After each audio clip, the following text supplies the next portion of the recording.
Vous regardez une autre édition du calendrier économique de Dukascopy. Voici une révision des publications les plus importantes prévues pour mardi 10 mai. Le taux de chômage de la Suisse pour avril est la première publication et elle va paraître à 5h45. Le taux de chômage désaisonnalisé a légèrement progressé en mars après être resté inchangé au cours de 6 derniers mois. Deux publications sur l'économie allemande en mars vont suivre à 6 heures et la balance commerciale en est une. L'excédent commercial a augmenté en février car les exportations ont progressé plus vite que les importations. D'autre part, la production industrielle a reculé en février après un fort gain de 2,3% enregistré au cours du mois précédent. La balance commerciale du Royaume-Uni pour mars va suivre à 8h30.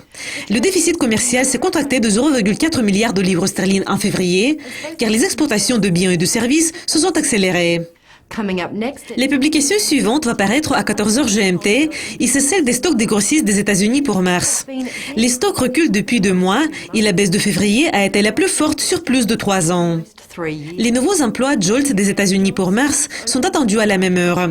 Le nombre de nouveaux emplois a légèrement reculé en février après être resté au niveau de 5,6 millions au cours du mois précédent. La Banque de réserve de la Nouvelle-Zélande va publier son rapport semestriel sur la stabilité financière qui est bien surveillé à 21h. Et les traders du Kiwi devraient suivre de près un événement qui va paraître 5 minutes plus tard lorsque le gouverneur Graham Wheeler va tenir une conférence de presse pour discuter ce rapport. La confiance de consommateurs Westpac de l'Australie pour mai va paraître à minuit 30. L'indice reste au-dessous du niveau de 100 points depuis 2 mois, ce qui signifie que la plupart des consommateurs ont des prévisions pessimistes.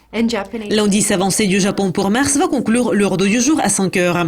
L'indice recule depuis 4 mois et s'établit actuellement à son plus bas sur 4 ans. Je m'appelle Céleste Skinner, vous avez regardé le calendrier économique pour mardi. Ne manquez pas notre prochaine révision des publications prévues pour mercredi. Au revoir.